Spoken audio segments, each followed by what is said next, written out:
The wire Hindi के Facebook live कार्यक्रम में आपका स्वागत है। आज हमारे साथ देश के वरिष्ठ पत्रकार संजय गुहा ठाकुरता हैं। ऐसे बहुत कम मौके आते हैं कि एक पत्रकार दूसरे पत्रकार का इंटरव्यू करे, साक्षात्कार करे उससे जुड़े हुए किसी मसले पे, और जब कभी ऐसी स्थिति होती है इसका मतलब यह है कि मामला थोड़ा बहुत गंभीर है। अभी हाल ही में आपने ये खबर देखी होगी, ईपीडब्ल्यू एक बहुत ही प्रतिष्ठित जर्नल है देश का, लंबे समय से निकल रहा है वो। गुहा जी वहाँ बतौर संपादक थे और ये खबर आई कि इन्होंने एकाएक जो है वहाँ से इस्तीफा दे दिया।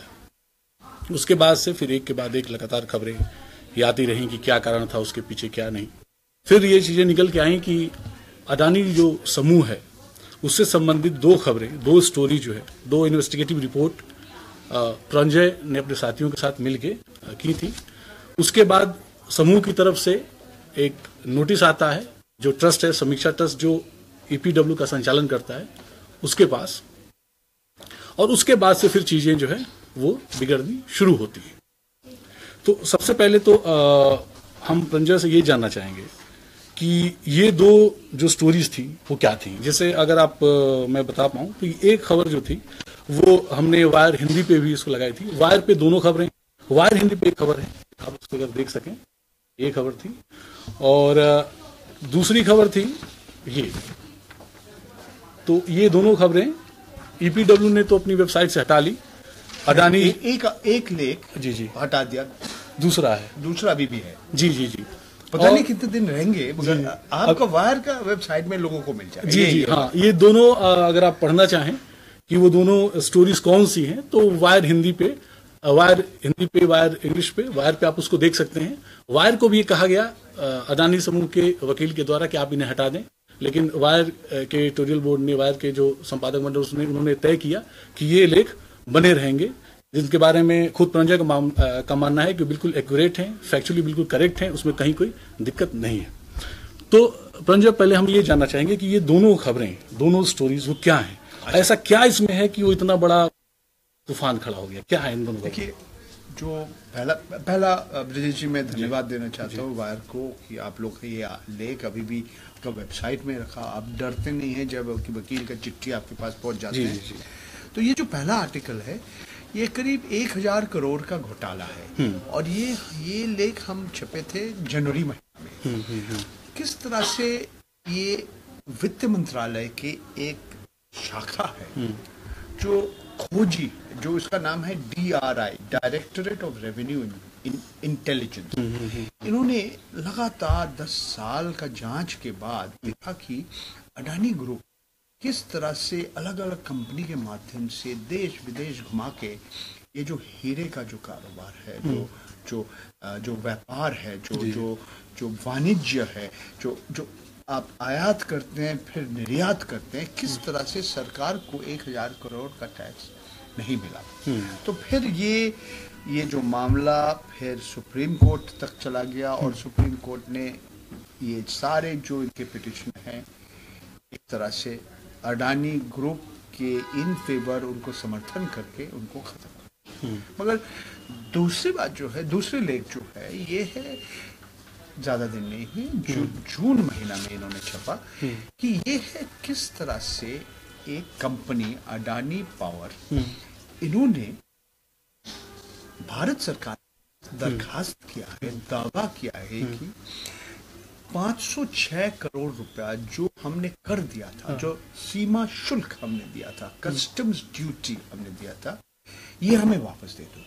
मगर सबसे आश्चर्य बात है कि ये जो दावा है, जो एप्लीकेशन है, ये सरकार ने प्रोसेस कर लिया, ये वित्त मंत्रालय और उद्योग और वाणिज्य मंत्रालय सब मान लिया, मगर वो शुल्क नहीं दिया। अगर आप कर नहीं देंगे, आप शुल्क नहीं देंगे, आप कस्टम्स ड्यूटी नहीं देंगे, तो इसका रिफंड का सवाल कहां से करते हैं। और मैं एक चीज और कहना चाहता हूं, ये लेख में एकदम सामने हमने ये लिखा है कि हम किसी आरोप अडानी ग्रुप के खिलाफ नहीं लगा रहे, ये भी नहीं कहने चाहते हैं कि इन्होंने कुछ गैर कानूनी काम किया है।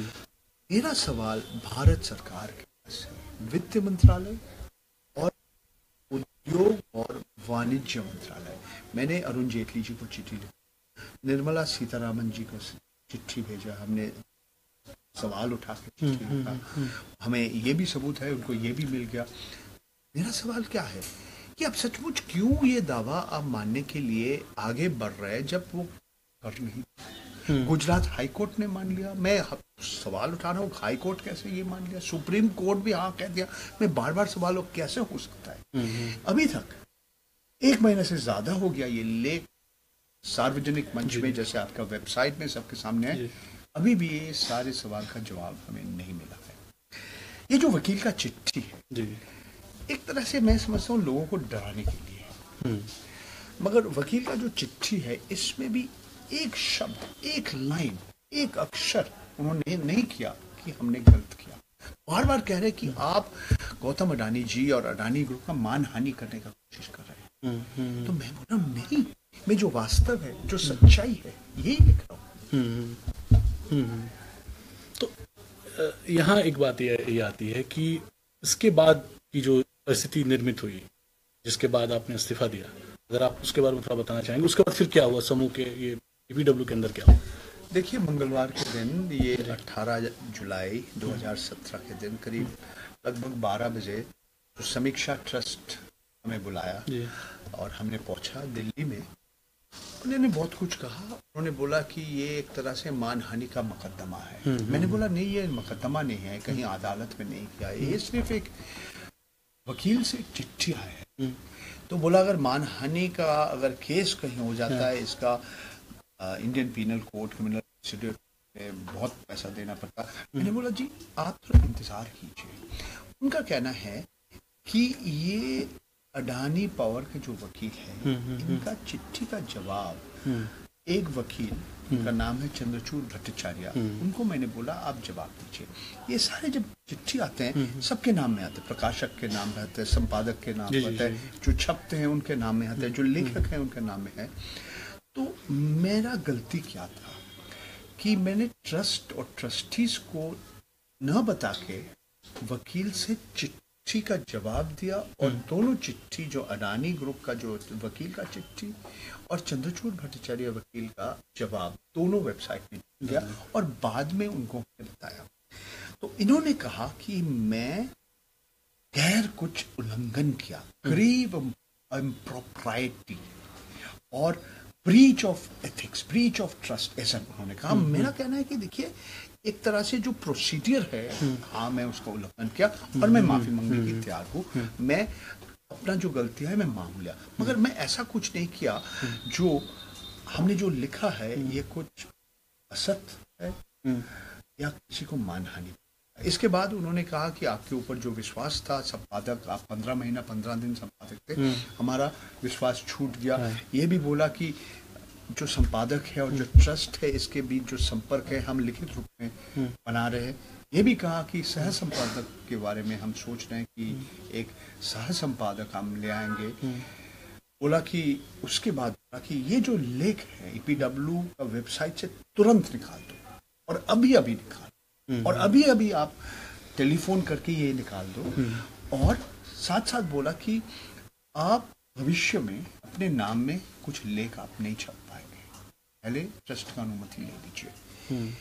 तो इस समय 1:45 बजा था उस, तो मैंने अच्छा कागज हमें दे दीजिए, और मैंने मेरा इस्तीफा उसी समय लिख के दे दिया, और मैं उनको निवेदन किया, अनुरोध किया कि तुरंत मेरा इस्तीफा आप ले लीजिए। इस वक्त से इकोनॉमिक एंड पॉलिटिकल वीकली का संपादक नहीं हूँ।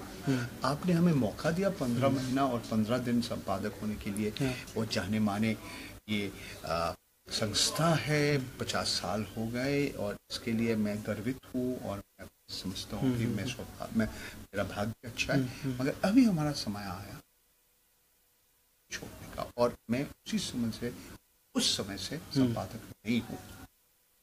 तो ये जो फैसला था, मतलब जो ईपीडब्ल्यू का जो कुछ भी कहना था, तो जैसा ईपीडब्ल्यू एक कॉरपोरेट फंडेड या उस तरीके से ओन्ड या उसके मालिकान नहीं कोई उद्योगपति नहीं है। उसमें बहुत सोचने समझने वाले देश के प्रतिष्ठित और सम्मानित लोग हैं जो अपने आप को जी हाँ बिल्कुल बिल्कुल। तो मेरा तो मेरा सवाल यही है कि एक ये कहानी तो बार बार आती है कि फलाना व्यक्ति को जो है वो मालिक ने हटा दिया या फलाना कॉर्पोरेट संस्थान में कुछ विज्ञापन लेकिन इस तरीके के जो संस्थान हैं जो कॉर्पोरेट फंडेड नहीं हैं और उनके जो बोर्ड्स में सोचने समझने वाले प्रगतिशील और समझदार और अच्छे लोग माने जाते हैं और ऐसे लोग जब वहाँ हैं तो क्या उस पूरे बोर्ड में कोई भी सदस्य ऐसा नहीं था जो इससे असहमति रखता हो कि नहीं ये जो कुछ भी हो रहा है इसमें कहीं हमें तो मालूम नहीं है। उस दिन समीक्षा ट्रस्ट का जो चेयरमैन है अध्यापक दीपक नायर जी, जो मैनेजिंग ट्रस्टी थे श्री ध्रुव नारायण घोष और साथ साथ 4 ट्रस्टीज थे, अध्यापक रोमिला थापर जी, अध्यापक दीपांकर गुप्ता जी, अध्यापक राजीव भार्गव जी, अध्यापक श्याम मेनन जी, सब लोग थे। किसी ने तो ना नहीं कहा। एक ट्रस्टी ये भी कहा मैंने लेख नहीं पढ़ा, फिर भी सब एक साथ थे। और ये भी मुझे उन्होंने खुद बताया कि आपको मिलने के पहले हम लोग कुछ समय हमने बिताया। तो देखिए मेरा ख्याल है कि अगर आप सचमुच कॉर्पोरेट दबाव का खिलाफ लड़ने चाहते तो आपको लड़ना ही पड़ेगा, क्योंकि ये तो कॉर्पोरेट घराने का संस्था नहीं है। और एक चीज और भी देखिए, अगर आप सचमुच जो हर नागरिक का जो मौलिक अधिकार है, जो अभिव्यक्ति का स्वतंत्रता है, जो हमारा संविधान में लिखा है, ये हर नागरिक का मौलिक अधिकार, और साथ साथ 19(2) धारा में लिखा है कि reasonable restrictions on the right to free expression, यानी कि कुछ युक्तिगत प्रतिबंधन भी है, और उसमें एक है मानहानि। और मैंने बार बार इनको कह रहा हूं कि ये सिर्फ एक वकील का चिट्ठी है, ये मानहानि का मुकदमा नहीं है, कहीं अदालत में नहीं ले गया। तो आप इतना डरिए मत, क्योंकि आपके साथ अगर सच्चाई है तो आप कहीं भी लड़ सकते हैं। आप किसी से डरिए। अगर इंडियन पीनल कोड में कुछ लिखा हुआ है या क्रिमिनल प्रोसीजर कोड में, आपको डरा सकते हैं लोग, मगर अगर आप नहीं डरेंगे कौन आपको डराएगा। तो ये जो था क्या जैसा आप कह रहे हैं कि वो कोई मानहानि का मसला नहीं है, किसी अदालत में नहीं है, अदालत में नहीं है, एक चिट्ठी जी हाँ। तो क्या वो लोग इस बात को समझ नहीं पाए कि वो एग्जैक्ट वो मसला क्या है, या कुछ और चीजें थी कि वो पहले से तय कर चुके थे कि इसमें हमें बिल्कुल आगे नहीं बढ़ना और ये बहुत खतरनाक होना। तो क्या सिर्फ डर का मामला है? आपने बहुत अच्छा सवाल उठाया, मगर यह जो सवाल का जवाब हमारे पास नहीं है। आप उन लोग से बात कीजिए, क्योंकि आपका सवाल का जवाब मिलना चाहिए, हमारे पास नहीं है। मैं तो आश्चर्य हो गया था उस दिन। हम सोच रहे थे उस दिन हम लोग और कुछ विषय के ऊपर हमारा बातचीत होगा कि EPW का 50 साल हुई है, एक वित्त चित्र, एक डॉक्यूमेंट्री फिल्म का काम चल रहा है, उस विषय के ऊपर मैंने सोचा था कि इस विषय के ऊपर हमारा बातचीत होगा। मगर वहां जाके हमें मालूम पड़ा कि क्या कारण है, असलियत क्या है, असली कारण क्या है जिस कारण के लिए उन्होंने बुलाया है। बार बार ये बात की जाती है पत्रकारिता की स्वतंत्रता या फ्रीडम ऑफ द प्रेस और प्रेस की स्वतंत्रता की जब बात होती है, तो कई बार ये देखने में आया है कि उसमें पत्रकार की स्वतंत्रता या पत्रकार पे बात नहीं होती है। आप लगातार काम पे बात करते हैं, पत्रकारिता पे बात करते हैं, लेकिन उसके केंद्र में कभी पत्रकार नहीं आता। अब ये जो स्थिति है जिसके बारे में रंजीत बता रहे हैं, अगर एक संपादक, आप बस इसकी कल्पना कीजिए, एक संपादक इतनी प्रतिष्ठित पत्रिका में जिसके सारे बोर्ड मेंबर्स बड़े सम्मानित तो बहुत प्रगतिशील लोग हैं, वहां एक फैक्ट बेस्ड एक अच्छी इन्वेस्टिगेटिव स्टोरी अपनी नहीं कर सकता और करने के बाद उसको हटाना पड़ता है और अपने पद इस्तीफा देना पड़ता है, तो आप ये कल्पना कर सकते हैं कि भारत में पत्रकारिता की क्या स्थिति होगी। जो कॉर्पोरेट संस्थान है वो और दिल्ली के बाहर जो संस्थान है वो, अगर प्रंजय को इस्तीफा देना पड़ सकता है तो उसके बाद बाकी संस्थानों में कैसे काम हो रहा होगा वो आपके सामने है। प्रंजय, एक बात यहाँ पे ये भी है कि जैसे ये लंबे समय से एक चर्चा भी चलती रही है कि पत्रकार, ये संपादक नाम की जो संस्था है वो खत्म हो गई, संपादकों की जो एक उनका जो रोल रहता था और जिस तरीके की एक ठसक की बात भी होती थी और ये होता था कि नहीं वो तय कर देते थे तो मालिक को मानना पड़ता था।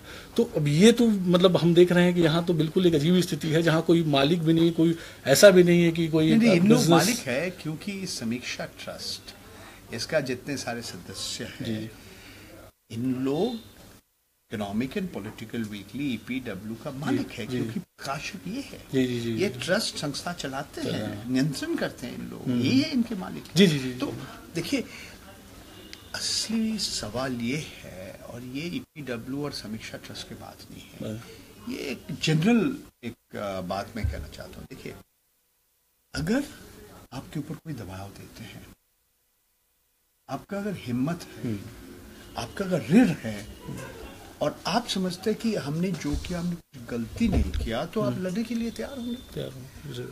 और अगर आपके मन के अंदर, दिल के अंदर भय है, तो आप लड़ेंगे नहीं।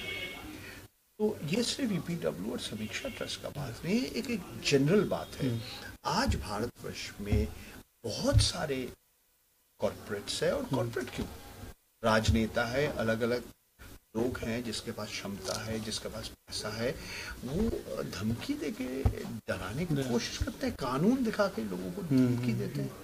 तो अगर आप चुपचाप बैठे रहेंगे तो बस इन लोग का दबाव और भी बढ़ जाएगा। तो इसके खिलाफ अगर आप प्रतिवाद करने के लिए तैयार नहीं है, लड़ाई करने के लिए तैयार नहीं है, इन लोग जिस तरह से व्यवहार किया ऐसे ही व्यवहार। जी।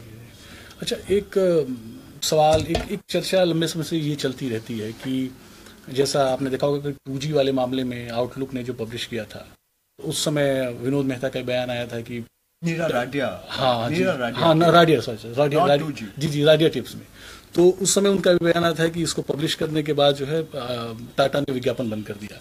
और कई बार ये कहा जाता है कि अगर आप किसी पॉलिटिशियन के करप्शन को अगर एक्सपोज करें तो हो सकता है वो आपको छोड़ दे और संस्थान आपको चलता रहे, लेकिन अगर आप किसी उद्योगपति के पीछे पड़ जाएंगे तो फिर तो मतलब वो मामला आप नहीं कर पाएंगे। किसी उद्योगपति के खिलाफ आप कुछ नहीं कर सकते, भले नेताओं के खिलाफ कर दें।